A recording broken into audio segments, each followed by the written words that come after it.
Yeah, this is Brother K. Justice Sick Radio. Rastafari. What you got for me, man? Hey man, so what exactly is this track that I hear? Victory. You know what we a friend of mine named Jay. He said, you know what? I got a pocket track for you. And I say, you know what? What's the name of it?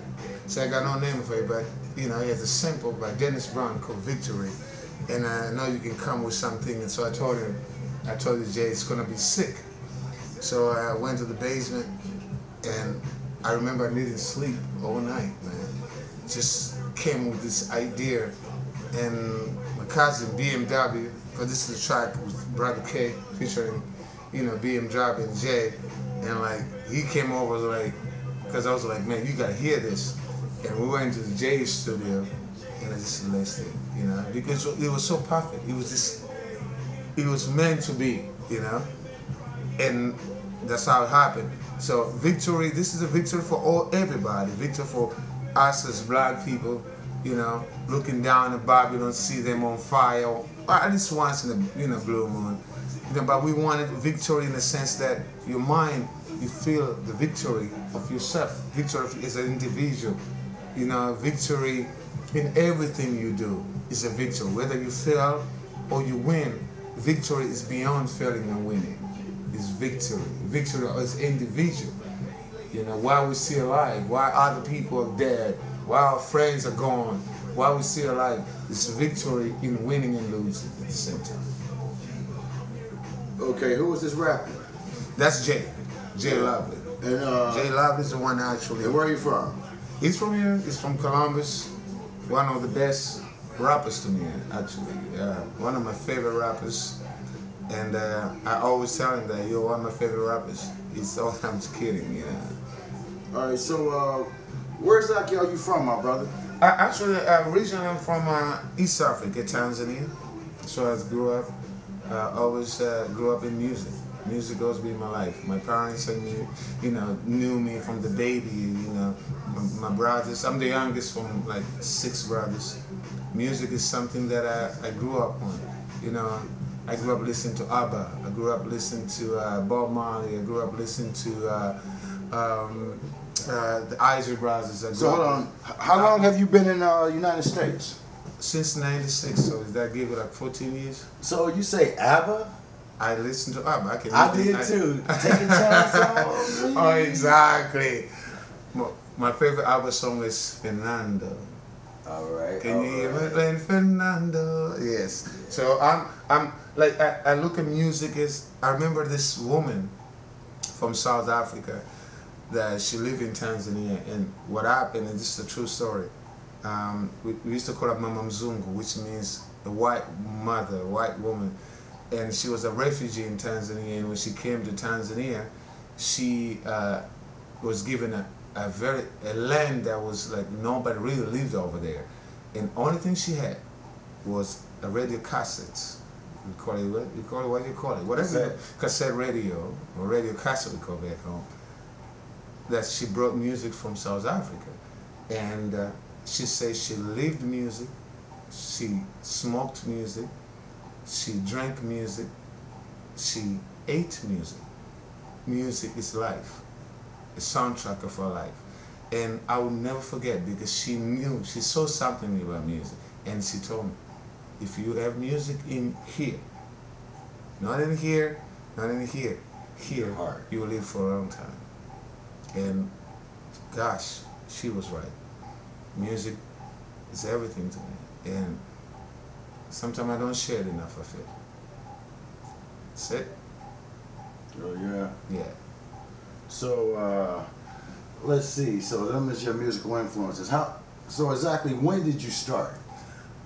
I would say. What was your first song? My first song was Siamini, and it's somebody sample it. You know, it's called Siamini. It means I don't believe like we're together, because I was dating this beautiful girl back then, Pamela, and I was writing this song on my way home from school. It's called Siamini. You know, like I cannot believe we're together, and I think a lot of people felt something about it because it was a true story, I guess. Because I was with her for like 5 years. You know, everybody say, "Oh, you're gonna marry Pamela," you know, but I love you, Pam. You're always cool. And at the end of the day, I think that was my music. That was my song. And up to this day, a lot of people from back in the days, they see that as my signature song because not only I wrote it and they loved it then, old school style, but some new school kid took that song and made it harder. And it was one of the hardest songs in Tanzania, actually, Siamini, by TID, I think, yeah. So, how many songs do you say you have to this under your belt? I would say, oh my God, maybe 200. How many songs have you released? That's a tough one because I never kept count, but I would say, out of 200, maybe 20. I mean, I have so much music in me, you know. So you perform like all over the world? Yes, I've done that. I do it over here sometime. I have people come and say, "Hey, Kay, you wanna do a hook with me? Can you please do a hook?" I was very generous, like, okay, let me see what you got. Okay, I can do a hook. Just give me a day, because I can write a song in 10 minutes, and it's not like I'm bragging. That's something that's embedded in me. It's like it's in my blood. Music, my gift. tribe. It's a gift. It's a gift. It's a blessing. I don't, and sometimes it's a curse at the same time because there are times I say I don't want to do this anymore. Like I don't, but Why? it keeps Why? finding me. What would stop you from not wanting to do your love? Because sometimes I feel like it's not a blessing. Maybe it's a curse, and it's harder to deal with a curse than a blessing because when you're so blessed with the music. And people don't see and understand that this is not something that I just woke up one day and say, "Oh my God, I want to be a musician." No, I'm not a product like like a cereal box. Like you're gonna market me like that. I'm something that God gave me. So that's why I say I call it a curse in a blessed way. You know, like I'm blessed to be cursed with the music talent because it's easy for me. Maybe because it's too easy for me. That's why maybe that's why other people like they work so hard to become who they are and they're not as good as the other artists. Maybe because I always feel like I can do it like that. Just okay, let's go to the studio. What you want to do? But I blame myself for not really take it to. I always feel like if I had somebody behind me and say like, I want you to be on the center stage, or I never want to be famous. That's one thing, maybe. That's one thing. I never wanted to be famous. I want to do music. But it came with fame. I didn't know that. And I never want to accept it. Maybe. Yeah. So that's why I call it a curse. But I'm blessed at the same time. I'm not, you feel it. Right. So, do you play any instruments? I play piano. I taught myself. Play keyboard. Okay. So, like, I can wake up in the morning, I have a melody in my mind, I can take to professionals because so I'm you now. make beats? Is that considered making beats? Yeah. So what I would do is, I'm so blessed in the sense I can dream about a song, and I wake up in the moment I remember the melody. So what I would do is, I will play the chords to the professional people who are like so good, like going to school for it because I taught myself how to play piano, and like there it is right there, I got it, and so it's a blessing. So at least I can put my ideas in a melody because I love melody. Besides, I love to write lyrics, but melody is everything to me. You have to have a melody because it's music. What is the music without melody? Right. It's a soundtrack of life. Music is a soundtrack of life. Imagine a movie, a big, vast movie without music. How is that going to be? No score, no score, no nothing. So life is like that big movie, like the Titanic or whatever you can remember. But we're always going to remember the soundtrack because it is, manifest, what you're seeing. What you sing, what you hear, when you put them together, it's amazing. So, but you've been over for 14 years now. You adjusted. You have to say you adjusted. Yeah, I'm so adjusted. I'm so adjusted in the sense that. So how was it different coming over here at the age you did come in the early 20s? I would say the adjustment. I don't know. I think it was more like culture differences, you know. And one thing about America that to me was amazing is that this is a country that represents, I believe, any country in the world.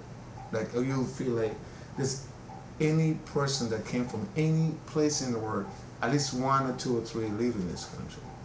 But the one thing that is the most racist country, especially when it comes to a country that is so multicultural, you know, and to find racism still existed. I think that was a shock to me. Because, you wasn't expecting? Yeah, I didn't expect that in America because, come on, I mean, everybody lives here. Like everybody from Cambodia to Morocco to Africa to Europe. Like this is the pie. This is the pie, right? You call it, right? Yeah. And everybody got a piece of it, and everybody is here. Like there's a country I don't even mention. I can't even pronounce the names. There are people live here, so you assume there's no way racism exists in this country. All right, so I got a question for you. And I got a taste of that myself. Oh, I was like, what? Your skin is your sin.